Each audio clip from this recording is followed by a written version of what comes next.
Welcome everybody to week 4 of the Pro Chess League, and I'm joined by Grandmaster Yasser Sarwan, all the way from the Netherlands. Hey, everybody, welcome to the Monday night show. Today we get to play the UK Lions, who have been declawed because all of their players, man, are in Gibraltar. So we get to play the UK Tabby Cats. We're bringing in a new lineup. That's right, Yasser. We had a few, scheduling issues ourselves. Aryan's playing a tournament, Farouja's traveling back from bikes. It meant that, we went hunting for some new talent. So, on board 1, we have returning Grandmaster Alexander Grischuk. He has almost the top performance in the league. And then on board 2, we're bringing in Grandmaster Yevgeny Bareyev, former number 3 in the world, Canada's number 1 player right now. He's on our Olympiad team. Excellent. He's our board 2, and then of course we got Eric on board 3. And then we have Nikolai Naritsyn on board 4. And just to let you guys know who they are matching up against from the UK Lions, on board 1 they have Grandmaster Justin Tan, International Master Max Berchtenbrechter, International Master Ravi Haria, and then FIDE Master Marcus Harvey. He's PCL famous at the moment. I think he scored 2.5 out of 4 against the roster from St. Louis.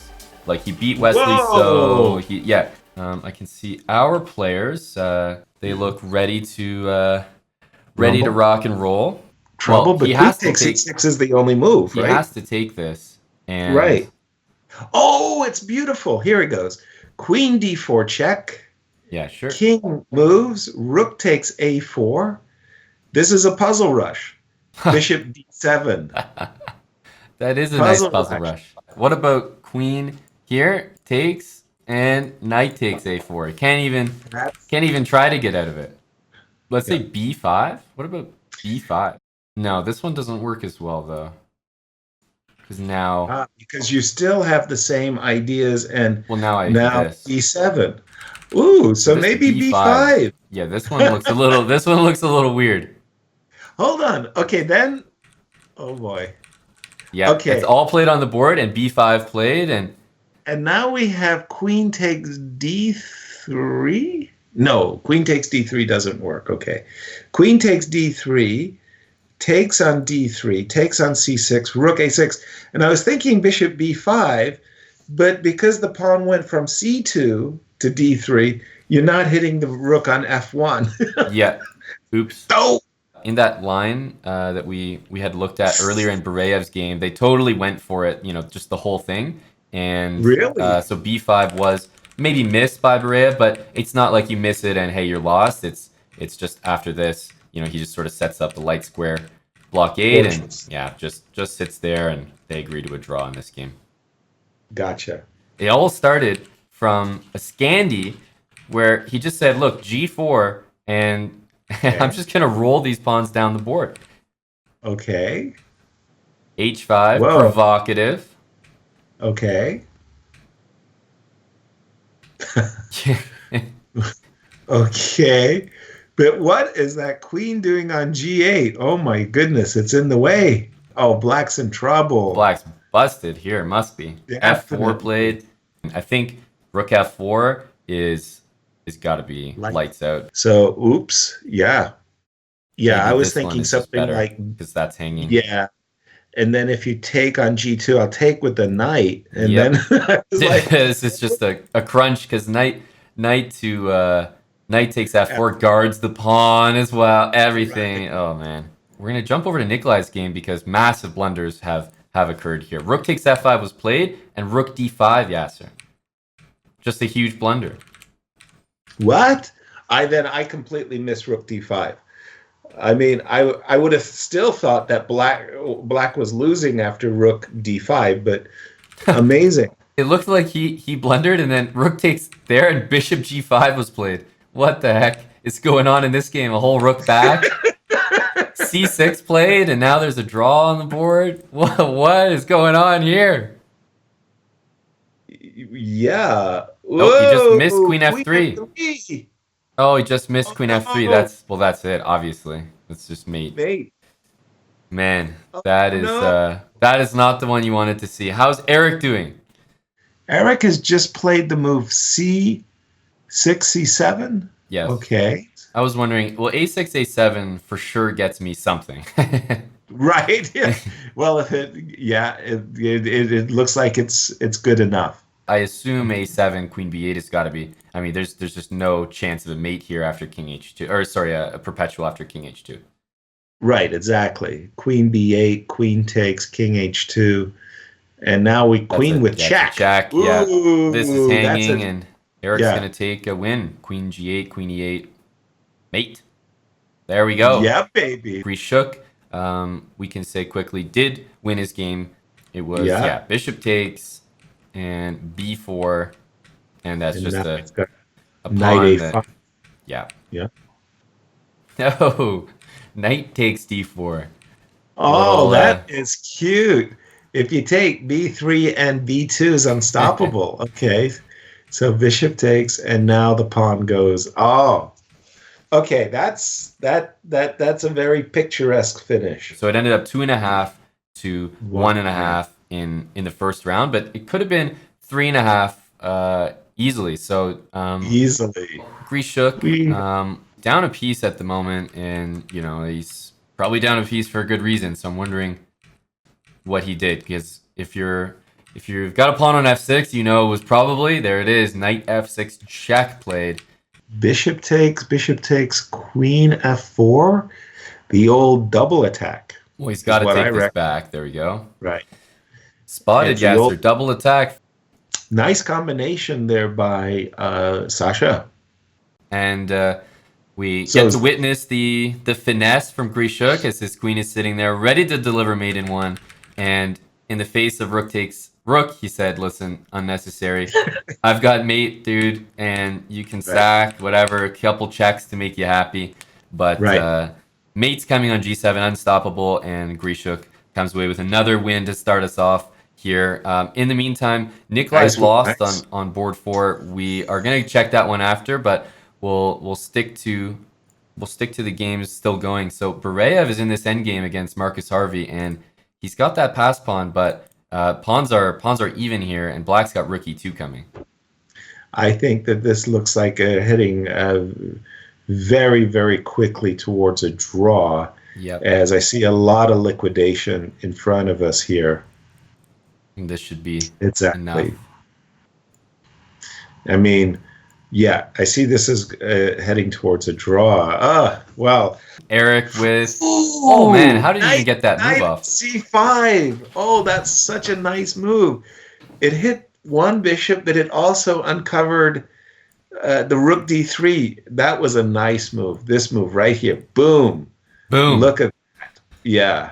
Oh, that's nice. I think it was when I saw this just imbalance of two pieces for the rook. Right. Eric tucked the king away, and now white's overreach. Like, oops. Just pause for a sec, right, and check out those pieces. I think white had seen this and said, "Hey, knight D6, and I'm winning a pawn," until Eric spanked down A4, and then white said, "Yeah." Yeah, the only move pretty much available that doesn't lose on the spot is like bishop there. I mean, bishop here. You're getting forked everywhere, losing pieces left and right, and Eric just cleaned this up in the most efficient fashion. Nah, that's a nice finish. The game that we didn't see the finish of, but we appreciated it, was our worst game of the round, was board 4. Nikolai Narytsin did lose his game, and we can check that just quickly.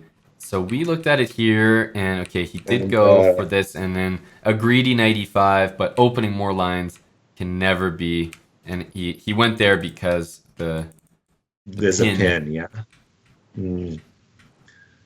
And I think his opponent just calculated this out, that knight d4 is in the position, and there's going to be some mates on the board. Yeah, because queen c3 is the other thing. Is queen c3 is knight d4. Yep. And there it is. Death march indeed. King ends up on a4 mated. It's once again a 2.5 to 1.5 score for that round. And now the score is 5 to to 3 overall. Sasha is really, really happy here because that bishop is just such a great compensation. By the way, did he just play bishop e7? Yeah, I think he wants to play this in knight e5. Yeah, I think he's intending to play precisely that, bishop f6. Exactly. Oh, he did take it, but now he's going to have to deal with the consequences of a monster Thor.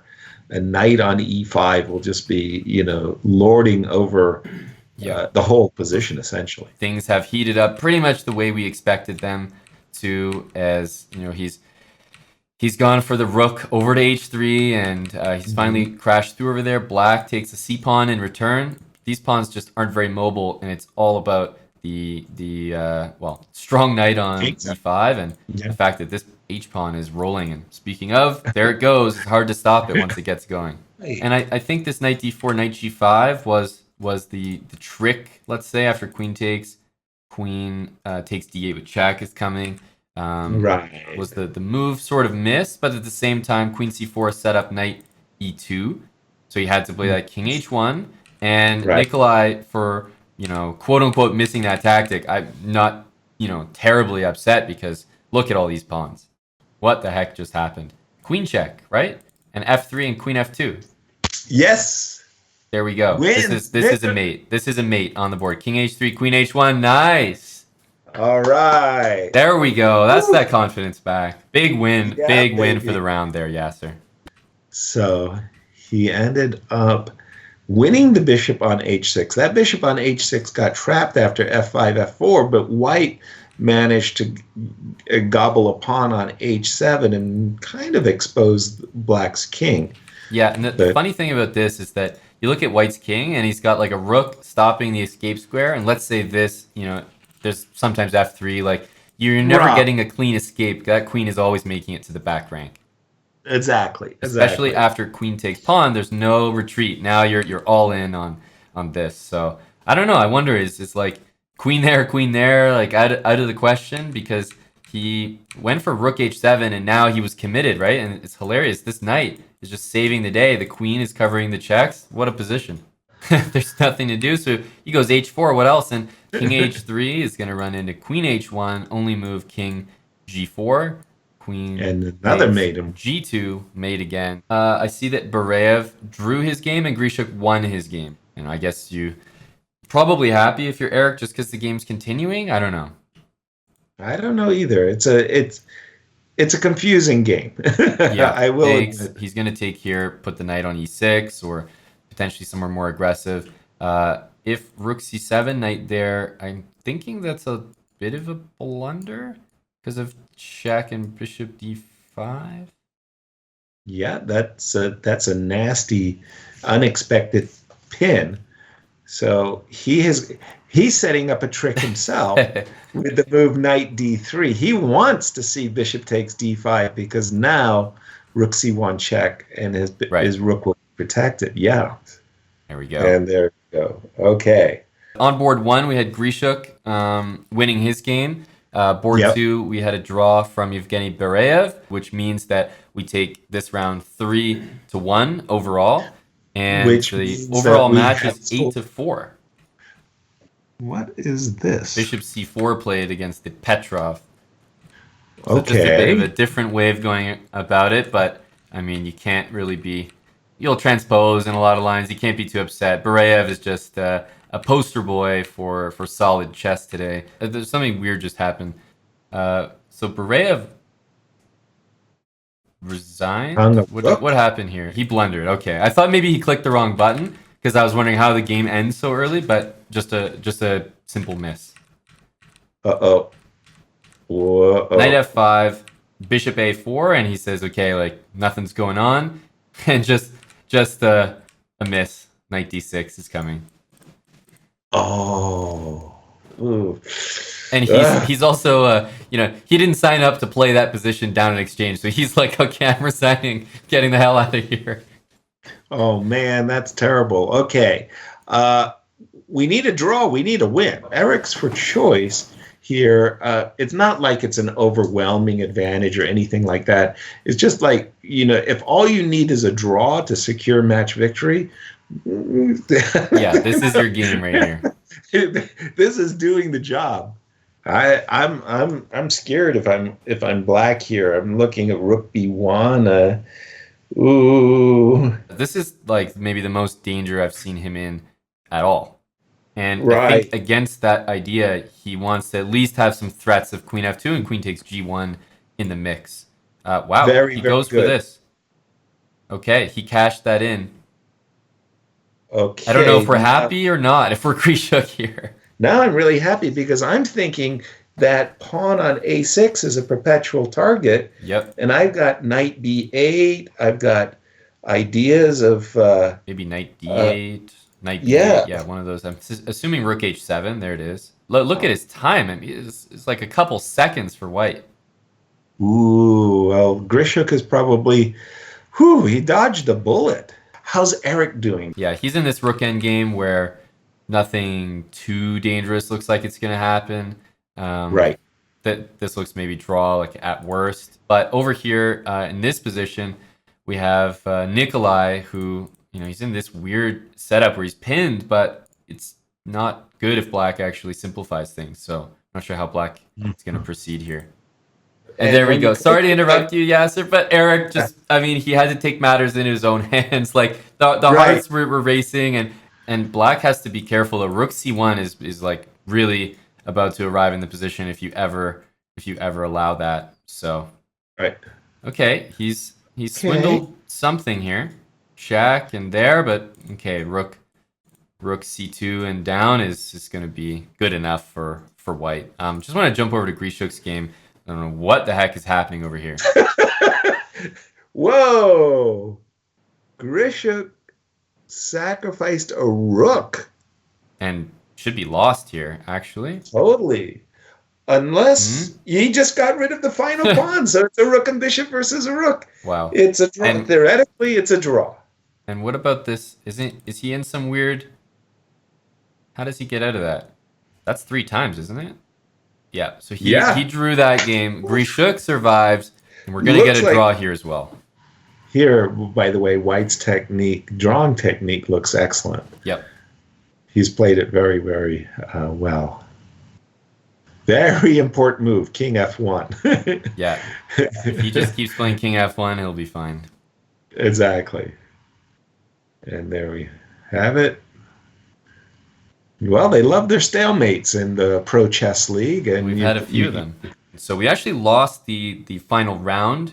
Completely irrelevant stat. But we did lose the final round, 2.5 to 1.5. Irrelevant because we clinched the match. And the final score is 9.5 points for the Chessbrahs to 6.5 points for the UK Lions. And as you mentioned, Yasser, we come away with the overall match victory, which is the most important thing, and we move to 4-0 on the season. We're in pretty good position to maintain our top spot in the league for the moment. Keep in mind that upcoming, as Yasser said, St. Louis. That's our next match, and we all know how tough St. Louis is when they all show up, right? Basically, the strongest roster in the entire league. That's bar none. Being so that led by Bobby and Wesley, Wesley, Dominguez over there. You got Lequang on board 4. It's like 2700s everywhere. So that is our next match. Very, very crucial for the standings and just a big test for our players.